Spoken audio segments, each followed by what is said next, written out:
بسم اللہ الرحمن الرحیم 14 شعبان شب برات یہ 6 نفل نماز پڑھنا اللہ تعالیٰ کو اتنا پسند ہے کہ جو شخص بھی یہ نماز پڑھتا ہے وہ اللہ کا محبوب بندہ بن جاتا ہے، اللہ کا دوست بن جاتا ہے۔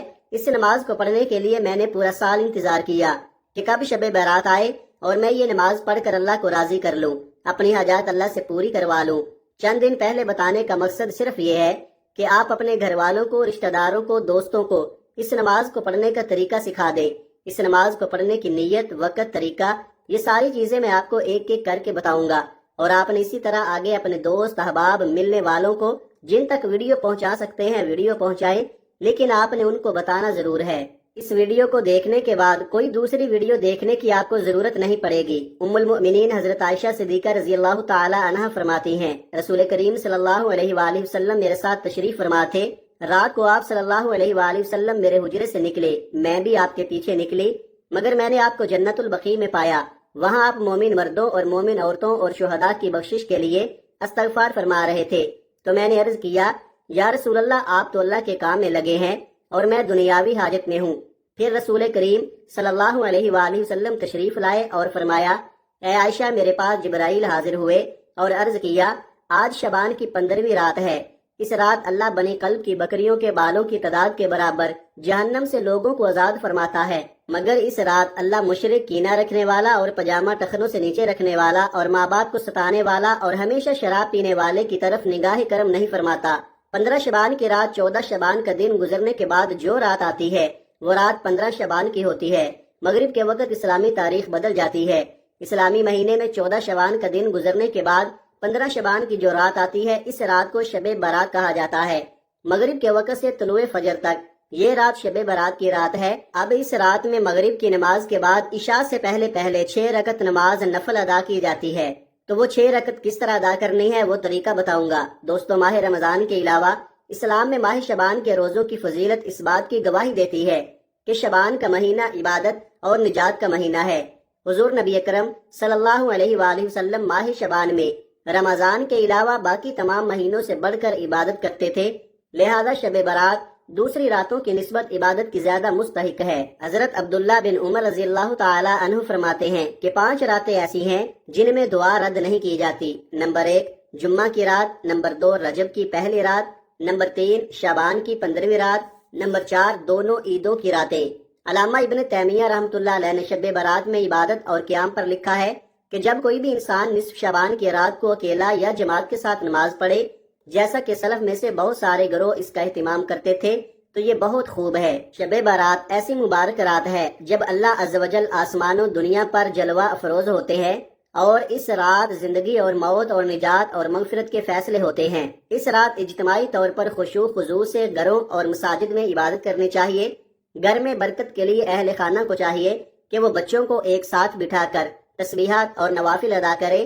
بزرگوں کا فرمان ہے کہ جو بندہ رزق و روحانیت، بندش، علم و سحر، ترقی، روزگار، شادی بیاہ میں تاخیر سمیت ایسے مسائل سے دوچار ہو تو اسے صدقے دل سے معافی مانگنی چاہیے۔ آیت کریمہ اور تیسرے کلمے کے علاوہ سورۃ فاتحہ، سورہ ملک، سورہ یاسین کی پڑھائی کا بطور خاص اہتمام کرے۔ نماز تہجد ادا کرنے کے بعد سر مسجود ہو کر استغفر اللہ کثرت سے پڑھے، پھر دستے دعا اٹھا کر آنسو بہائیں اور امید رکھے کہ اس رات اللہ کریم اس پر اپنی رحمت کا نزول فرمائیں گے، دل کی مرادیں پوری ہوں گی۔ شعبان کی 15ویں رات شب برات کہلاتی ہے، یعنی وہ رات جس میں مخلوق کو گناہوں سے بری کر دیا جاتا ہے۔ تقریباً 10 صحابہ کرام رضوان اللہ تعالی علیہم اجمعین سے اس رات کے متعلق احادیث منقول ہیں۔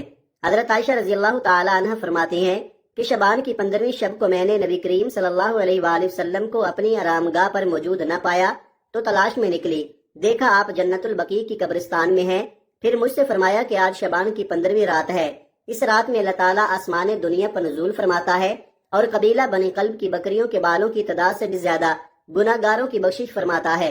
دوسری حدیث میں ہے، اس رات میں اس سال پیدا ہونے والے ہر بچے کا نام لکھ دیا جاتا ہے، اس رات میں اس سال مرنے والے ہر آدمی کا نام لکھ دیا جاتا ہے، اس رات میں تمہارے اعمال اٹھائے جاتے ہیں اور تمہارا رزق اتارا جاتا ہے۔ اسی طرح ایک روایت میں ہے کہ اس رات میں تمام مخلوق کی مغفرت کر دی جاتی ہے سوائے 7 اشخاص کے، وہ یہ ہیں: مشرک، والدین کا نافرمان، کینہ، بغض رکھنے والا، شرابی، قاتل، شلوار ٹخنوں سے نیچے لٹکانے والا اور چگلخور، ان 7 افراد کی اس عظیم رات میں بھی مغفرت نہیں ہوتی۔ افضل یہ ہے کہ اس رات میں عبادت کیا کرو اور دن میں روزہ رکھا کرو۔ اس رات میں اللہ تعالیٰ اپنے بندوں کی طرف متوجہ ہوتے ہیں اور اعلان ہوتا ہے کون ہے جو گناہوں کی بخشش، رزق میں وسعت طلب کرے، کون مصیبت زدہ ہے جو مصیبت سے چھٹکارا حاصل کروائے، بخشش کروائے، کون ہے رزق میں وسعت طلب کرے، کون مصیبت زدہ ہے جو مصیبت سے چھٹکارا حاصل کرنا چاہتا ہے۔ ان احادیث مبارکہ اور صحابہ کرام رضوان اللہ علیہم اجمعین اور بزرگان دین کے عمل سے یہ ثابت ہوتا ہے کہ اس رات میں 3 کام کرنے ہیں۔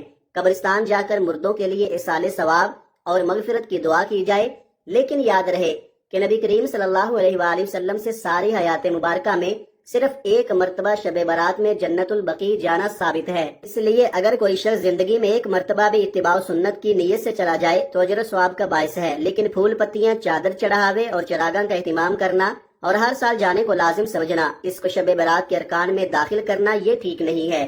جو چیزیں نبی کریم صلی اللہ علیہ وآلہ وسلم سے جس درجے میں ثابت ہے اس کو اسی درجے میں رکھنا چاہیے، اسی کا نام اتباع اور دین ہے۔ اس رات میں نوافل، تلاوت، ذکر و اذکار کا اہتمام کرنا ہے۔ اس بارے میں یہ واضح رہے کہ نفل ایک ایسی عبادت ہے جس میں تنہائی مطلوب ہے، یہ خلوت کی عبادت ہے، اس کے ذریعے انسان اللہ کا قرب حاصل کرتا ہے، لہٰذا نوافل وغیرہ تنہائی میں اپنے گھر میں ادا کر کے اس موقع کو غنیمت جانے۔ نوافل کی جماعت اور مخصوص طریقہ اپنانا درست نہیں ہے۔ یہ فضیلت والی راتیں شور و شغب اور میلے اجتماع منعقد کرنے کی راتیں نہیں ہیں، بلکہ گوشہ تنہائی میں بیٹھ کر اللہ سے تعلق استوار کرنے کے لیے قیمتی لمحات ہیں، ان کو ضائع ہونے سے بچائیے۔ ان 3 دنوں میں روزہ رکھنا بھی مستحب ہے۔ ایک تو اس بارے میں حضرت علی رضی اللہ تعالیٰ عنہ کی روایت ہے، اور دوسرا یہ کہ نبی کریم صلی اللہ علیہ وآلہ وسلم ہر 13، 14، 15 تاریخ کو روزوں کا اہتمام فرماتے تھے، لہذا اس نیت سے روزہ رکھا جائے تو موجب اور اجر و ثواب ہوگا۔ باقی اس رات میں پٹاخے بجانا، آتش بازی کرنا اور حلوے کی رسم کا اہتمام کرنا، یہ سب خرافات اور اسراف میں شامل ہیں۔ شیطان ان فضولیات میں انسان کو مشغول کر کے اللہ کی مغفرت اور عبادت سے محروم کر دینا چاہتا ہے، اور یہی شیطان کا اصل مقصد ہے، اور سلف صالحین نے اس رات کی فضیلت سے فائدہ اٹھایا ہے۔ اللہ پاک کا قرب حاصل کرنے کے لیے فرض نمازوں کے ساتھ ساتھ نوافل پڑھیے۔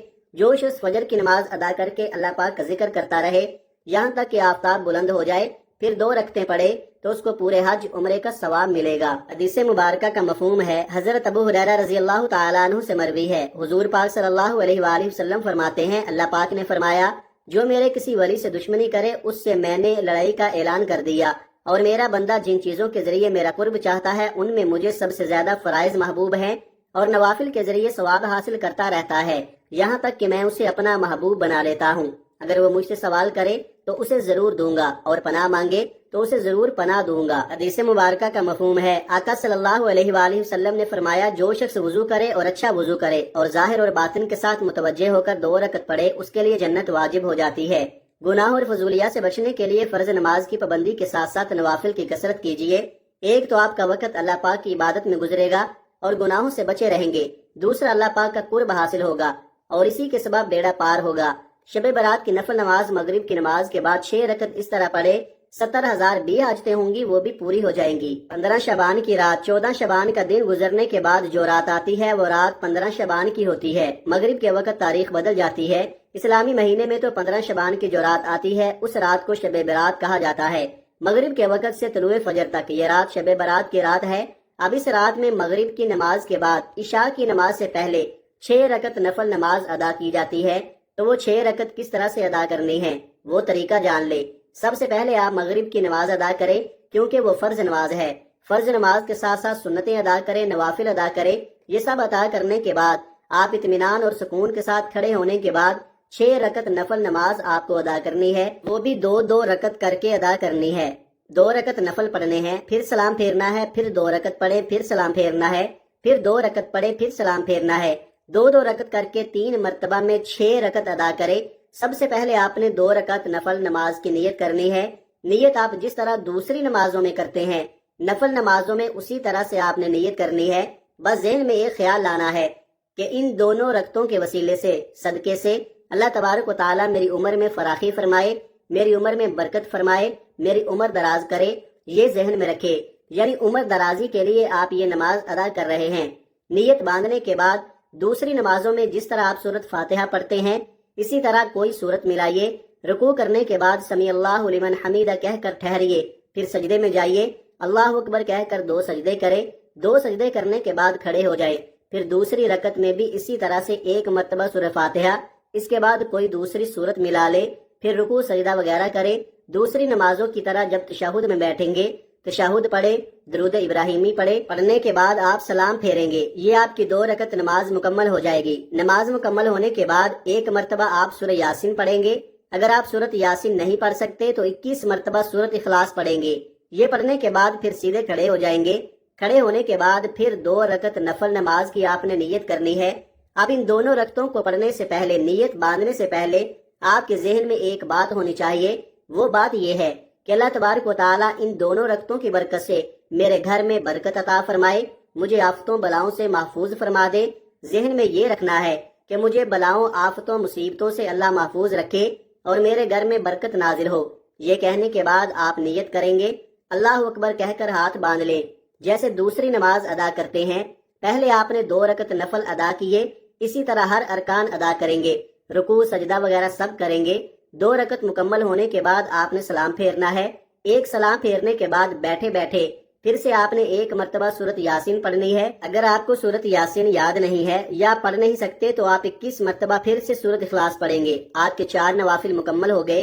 اب آخر کی جو 2 رکعت نفل بچے ہیں، ان دونوں رکعتوں میں آپ نے ذہن میں یہ رکھنا ہے کہ اللہ تبارک و تعالیٰ مجھے صرف اپنا محتاج بنائے، دوسروں کا محتاج نہ بنائے۔ محتاجی، غریبی، مفلسی سے اللہ تبارک و تعالیٰ مجھے محفوظ رکھے۔ یہ ذہن میں رکھنے کے بعد آپ نیت کریں گے۔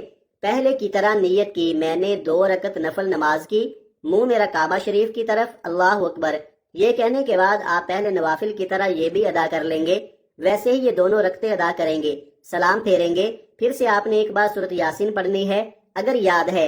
اگر سورت یاسین یاد نہیں تو سورت اخلاص 21 مرتبہ پڑھ لیں۔ اب آپ کی 6 رکعت نماز مکمل ہو گئی۔ یہ 6 رکعت نماز مکمل ہونے کے بعد آپ نے دعائے نصف شعبان پڑھنی ہے۔ اگر آپ کو دعائے نصف شعبان یاد نہیں ہے تو آپ سن بھی سکتے ہیں اور پڑھ بھی سکتے ہیں۔ دعائے نصف شعبان پڑھنے کے بعد آپ دعا کریں گے اور دعا میں ان 3 چیزوں کے بارے میں ذکر کریں گے کہ یا رب العالمین، ان نوافل کی برکت سے، شب برات کی برکت سے میری عمر دراز عطا فرما، میری عمر میں برکت عطا فرما۔ اس کے بعد دعا کریں گے یا الہ العالمین، ان 6 رکعت نفل نماز کی برکت سے میرے گھر میں برکت نازل فرما اور مجھے آفتوں، بلاؤں اور تمام مصیبتوں سے محفوظ فرما۔ اس کے بعد یہ دعا کریں گے ان نوافل کی برکت سے مجھے محتاجی، غریبی، مفلسی سے محفوظ فرما۔ اس کے بعد جو بھی آپ کے ذہن میں، دل میں ہے، اللہ تعالیٰ سے مانگے۔ ان نوافل کی برکت سے آپ کی تمام حاجتیں بھی پوری ہوں گی اور اللہ تبارک و تعالیٰ آپ پر رحم و کرم بھی فرمائے گا، برکتیں بھی نازل فرمائے گا۔ دعا ہے کہ اللہ تعالیٰ ہم سب کو اس رات عبادت کرنے کی توفیق عطا فرمائے اور اپنی بارگاہ الہی میں قبول و منظور فرمائے، آمین ثم آمین۔ ناظرین، اپنے رزق میں برکت، وسعت اور کشادگی کے لیے اللہ تعالیٰ کے 99 ناموں میں سے کوئی ایک نام کمنٹ میں ضرور لکھے۔ جزاک اللہ خیرہ۔ اپنا بہت سارا خیال رکھیے گا۔ ملتے ہیں کسی اگلی ویڈیو میں ایک نئے وظیفے کے ساتھ، ایک نئے عمل کے ساتھ۔ تب تک کے لیے اللہ حافظ۔ السلام علیکم ورحمۃ اللہ وبرکاتہ۔